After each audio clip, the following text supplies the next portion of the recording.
সারা বছরের ফজিলত এবং মর্যাদাপূর্ণ কয়েকটা দিনের একটা হলো আশুরার রোজা। এটার ব্যাপারে আল্লাহর প্রতি আমার ধারণা হলো, যদি কেউ এই রোজাটি রাখে, আল্লাহ সুবহানাহু ওয়া তাআলা তার পূর্বের এক বছরের ছোটখাটো গুনাহগুলো মাফ করে দেন। মাসের মধ্যে সম্মানিত 4টা মাস আছে, এর ভিতরে সবচেয়ে শ্রেষ্ঠ হলো এই মুহররম মাস, বছরের প্রথম মাস। এই সম্মানিত মাস উপলক্ষে আমার রুটিনে কোনো পরিবর্তন হয়েছে কি? এই জন্য আশুরার রোজা কয়টা রাখতে হবে? মুহররম মাসের সবচেয়ে দামি আমল কোনটা? মুহররম মাসে নারীদের স্পেশাল কোনো আমল আছে কিনা? নবী করিম সাল্লাল্লাহু আলাইহি ওয়াসাল্লাম বলেছেন, সিয়ামু ইয়াউমি আশুরা আহতাসিবু আলাল্লাহি আন ইউকাফিরা আস-সানাতাল্লাতী ক্বাবলাহা। আশুরার রোজা, এটার ব্যাপারে আল্লাহর প্রতি আমার ধারণা হলো, যদি কেউ এই রোজাটি রাখে, আল্লাহ সুবহানাহু ওয়া তাআলা তার পূর্বের এক বছরের ছোটখাটো গুনাহগুলো মাফ করে দিবেন। বান্দার হক বান্দার কাছ থেকে মাফ নিতে হবে, কবিরা গুনাহ তওবা করতে হবে, ছোটখাটো গুনাহগুলো এই আমলের মাধ্যমে আল্লাহ সুবহানাহু ওয়া তাআলা মাফ করে দিবেন। এছাড়া আশুরার রোজার আরেকটা বিশেষ ফজিলতের দিক হলো, রমজানের রোজা ফরজ হওয়ার আগে, এমনকি হিজরতেরও আগে নবী করিম সাল্লাল্লাহু আলাইহি সাল্লাম মক্কা যখন ছিলেন, কুরাইশরা আশুরার রোজা রাখতো। বছরে একটা রোজাই ছিল রমজান রোজা ফরজ হওয়ার আগে, সেটা হলো এই আশুরা। এবং নবী করিম সাল্লাল্লাহু আলাইহি সাল্লামও সে রোজা রাখতেন। মদিনায় আসার পর তিনি ইহুদিদেরকে দেখেছেন যে তারা আশুরার রোজা রাখে। অতএব তাদের রোজা রাখা দেখে নবী সাল্লাল্লাহু আলাইহি সাল্লাম জিজ্ঞাসা করলেন, তোমরা রোজা কেন রাখো? তারা বললো, এই দিনে মুসা আলাইহিস সালামকে আল্লাহ সুবহানাহু ওয়া তাআলা বিজয় দিয়েছেন, সেজন্য আমরা তার প্রতি শুকরিয়া আদায় করে রোজা রাখি, আশুরার রোজা। তখন নবী করিম সাল্লাল্লাহু আলাইহি সাল্লাম, এই ঘটনার পর নবী সাল্লাল্লাহু আলাইহি সাল্লাম বললেন, তাহলে আমরা বরং মুসা আলাইহিস সালামের প্রতি আল্লাহর অনুগ্রহের কারণে আরো বেশি শুকরিয়া আদায় করার আমাদের হক অধিকার আছে। আমরা তার প্রকৃত অনুসারী, তার কথা আসলে আমরা মানি। অতএব আশুরার রোজা আমরা রাখবো। তবে তাদের থেকে নিজেদের রোজাকে বৈচিত্র্যপূর্ণ স্বাতন্ত্র্য আনার জন্য নবী সাল্লাল্লাহু আলাইহি সাল্লাম বলেছেন, তারা আশুরার রোজা রাখে একটা, আমরা রাখবো। কারণ নবী সাল্লাল্লাহু আলাইহি সাল্লাম তার জীবনের শেষ বছর বলেছিলেন যে, আমি যদি পরবর্তী বছর বেঁচে থাকি তাহলে লা সুমান্না তাসিআ ওয়াল আশির, তাহলে মুহররমের 9 এবং 10 এই 2 দিন রোজা রাখতাম। এই জন্য আশুরার রোজা কয়টা রাখতে হবে? 2টা রাখা হলো সুন্নাত, আর সেই 2টা রোজা 9 এবং 10। এখন প্রশ্ন উঠতে পারে যে শুক্রবার রোজা রাখা তো হাদিসে নিষেধ আছে।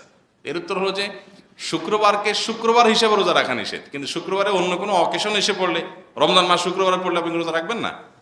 অতএব সেই হিসাবে আশুরার রোজার অংশ হিসেবে আপনি রাখতে পারেন। তাহলে এই বছর আশুরার রোজা 9-10 অথবা 10-11, তবে 9-10 শাখাটা অধিকতর উত্তম, সে রোজা রাখবো। আল্লাহ সুবহানাহু ওয়া তাআলা আমাদেরকে আমলের তৌফিক দান করুন। মুহররম মাসের সবচেয়ে দামি আমল কোনটি? মুহররম মাসের সবচেয়ে দামি আমল, মুহররম মাসের একমাত্র রুটিন আমল হলো বেশি বেশি নফল রোজা রাখা, মানে বিশেষ আমল এই মাস উপলক্ষে। অতএব নফল রোজা বিশেষ করে রাখবেন, যে যতটুকু পান, এটাই মাসের আমল। আশুরার করণীয় বর্জনীয় সম্পর্কে জানতে চাই। 10ই মুহররমকে আশুরা বলা হয়। 10ই মুহররমকে কি বলা হয়? আশুরা।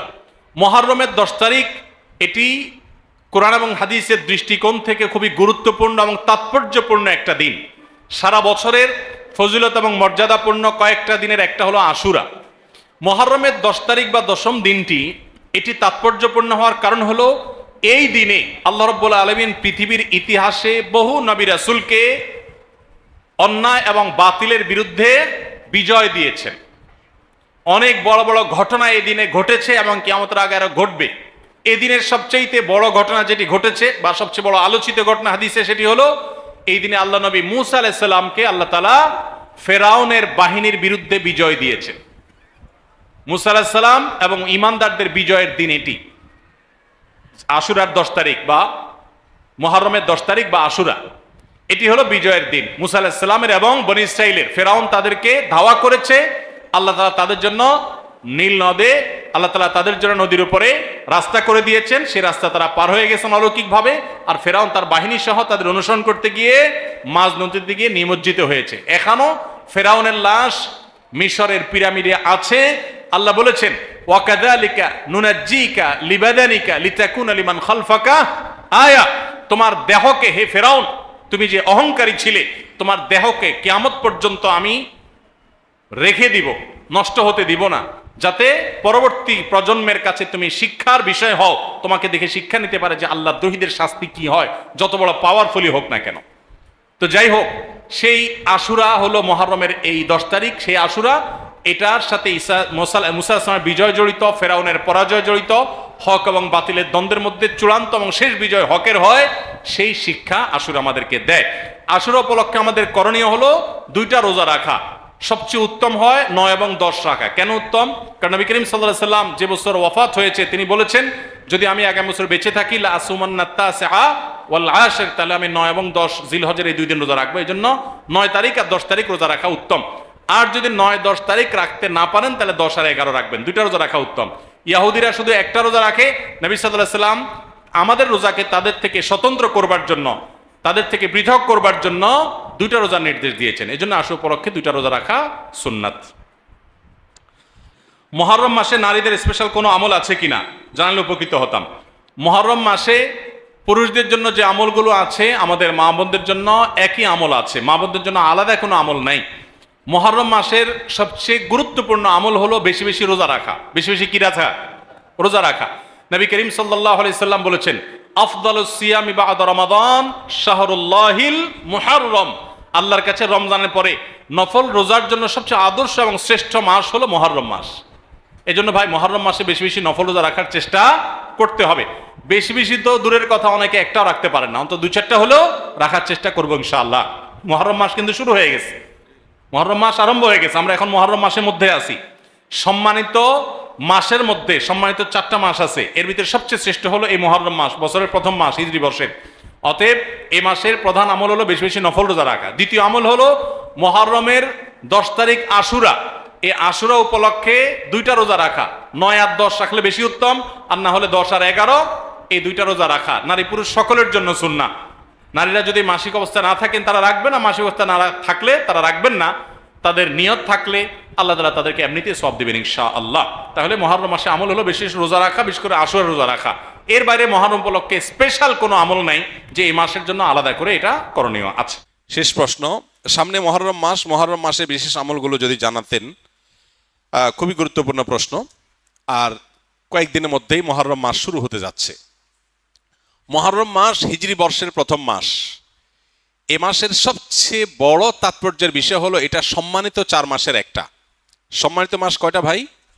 4টা। কি কি? জিলকদ, জিলহজ, মুহররম, এই 3টা হলো ধারাবাহিক। জিলকদ, জিলহজ এবং মুহররম বছরের 11তম, 12তম আর প্রথম, এই 3টা মাস। আর চতুর্থ মাসটা হলো রজব ও মুদার, আল্লাযী বাইনা জুমাদা ওয়া শাবান, জুমাদাস সানি এবং শাবানের মধ্যবর্তী রজব মাস। এই 4টা মাসকে আল্লাহ তাআলা কোরআনে কারিমে সম্মানিত 4 মাস বলেছেন। সম্মানিত 4 মাস উপলক্ষে সাধারণ ভালো কাজগুলো, রুটিন যে ভালো কাজগুলো আছে সেগুলো নিয়মিত করা, এক্সট্রা কোনো ভালো কাজের নির্দেশনা নাই। আর গুনাহ থেকে বেশিরভাগ বেঁচে থাকতে হবে, কারণ আল্লাহ বলেছেন যালিকা দ্বীনুল কাইয়্যিম ফালা তাজলিমু ফিহিন্না আনফুসাকুম। সম্মানিত মাসগুলোতে তোমরা নিজেদের প্রতি অবিচার করবা না, অর্থাৎ পাপাচার করবা না। অন্য সময় তো পাপাচার করা যাবেই না, এই মাসে বিশেষভাবে পাপাচার থেকে বেঁচে থাকার চেষ্টা করতে হবে। এখন এই যে জিলহজ যাচ্ছে, মুহররম আসছে, 2টাই কিন্তু সম্মানিত মাস। এই সম্মানিত মাস উপলক্ষে আমার রুটিনে কোনো পরিবর্তন হয়েছে কিনা? রুটিনে পরিবর্তন দূরে থাকুক, আপনি একবারও মনে করেছেন কিনা একটা সম্মানিত মাস আমি অতিক্রম করছি, এটা আপনার মাথায় একবারও আসছে কিনা? যদি না আসে তাহলে আপনি আল্লাহর দেয়া সম্মানিত মাসের সম্মান দিলেন না। এজন্য আমাদের অন্তত এই ধারণাটা মাঝে মধ্যে জেগে উঠতে হবে মনের মধ্যে যে আমরা সম্মানিত মাস ক্রস করছি, অতিক্রম করছি। তাহলে মুহররম মাস সম্মানিত মাসের ভিতরে সবচেয়ে সম্মানিত মাস। নবী করিম সাল্লাল্লাহু আলাইহি ওয়াসাল্লাম এই মাসের একটা বিশেষ করণীয় স্থির করেছেন, সেটা হলো বেশি বেশি নফল রোজা রাখা। মুহররম মাসে বেশি বেশি রোজা রাখা। তিনি বলেছেন আফদালুস সিয়ামি বা'দা রমাদান শাহরুল্লাহিল মুহররম। সহিহ মুসলিমের হাদিস যে রমজানের পর আল্লাহর কাছে সবচেয়ে উত্তম রোজা হলো আল্লাহর মাস মুহররম মাসের রোজা। এই জন্য এই মাসে বেশি বেশি আমরা নফল রোজা রাখবো ইনশাআল্লাহ। এই মাসের তাৎপর্যের আরেকটা কারণ হলো এই মাসে আশুরা আছে, অর্থাৎ মুহররমের 10 তারিখটা বিশেষ তাৎপর্য পূর্ণ একটা দিন, যেদিনে আল্লাহ তাআলা মূসা আলাইহিস সালামকে মুক্তি দিয়েছেন ফেরাউনের বাহিনীর বিপরীতে, এবং নবী সাল্লাল্লাহু আলাইহি সাল্লাম সেই ঘটনায় আল্লাহর কৃতজ্ঞতা আদায় করে মূসা আলাইহিস সালামের সপক্ষে তিনি আল্লাহর কাছে সিয়াম পালন করেছিলেন, এবং আশুরার দিনে রোজা রাখার ফলে 1 বছর পূর্বের গুনাহ মাফ হয়ে যায়। এবং আশুরার সাথে আরো একদিনে রোজা রাখে 9 অথবা 11 মুহররম, 10 তারিখে তো বটেই, তার সাথে 9 তারিখ অথবা 11 তারিখ প্লাস করে 2টা রোজা রাখা হলো সুন্নাহ। এটা হলো মুহররম মাসের করণীয়। সারা মাসে বেশি রোজা রাখা, আশুরার রোজা রাখা বিশেষভাবে, আর সম্মানিত মাস হিসাবে এ মাসের সম্মান দিয়ে চলা, এ হলো মুহররম মাসের করণীয়। এর বাইরে মুহররম মাসকে ঘিরে আমাদের দেশে তাজিয়া মিছিল, শোক মিছিল সহ নানাবিধ কার্যক্রম আমাদের চোখে পড়ে। এগুলোর সাথে কোরআন বা সুন্নাহর কোনো সম্পর্ক নেই, এগুলা মন গড়া এবং বেদাত। যেই দিনে আশুরার দিনে রোজা রাখার কথা বলা হয়েছে সেই দিনে লাল ডেক বসায় যদি খিচুড়ি খায় তাহলে সুন্নাহর খেলাফ কাজ হবে আরো, সে কাজটি আমাদের দেশে হচ্ছে। সুন্নাহর প্রচলন নাই, বেদাতের প্রচলন আছে। মুহররম মাস হিজরি সনের প্রথম মাস। এ মাস সম্মানিত 4 মাসের মধ্যে সবচেয়ে মর্যাদাপূর্ণ মাস। সম্মানিত 4 মাসের 4টি মাসের মধ্যে সবচেয়ে মর্যাদাপূর্ণ মাস হলো মুহররম মাস। মুহররম শব্দের অর্থ হলো সম্মানিত, নামই যার পরিচয়। অর্থাৎ এই মাসকে আল্লাহ সুবহানাহু ওয়া তাআলা মর্যাদা দিয়েছেন, সম্মান দিয়েছেন। এই মুহররম মাসটি শুরু হয়েছে মাত্র 2 দিন হলো। অতএব এই মাস জুড়ে একজন মুসলিম হিসাবে এই মাসের প্রতি মর্যাদা বোধ আমাদের অন্তরে লালন করতে হবে, জাগ্রত রাখতে হবে। আর এই মাসটিকে নবী করিম সাল্লাল্লাহু আলাইহি ওয়াসাল্লাম শাহরুল্লাহ বলেছেন, আল্লাহর মাস বলেছেন।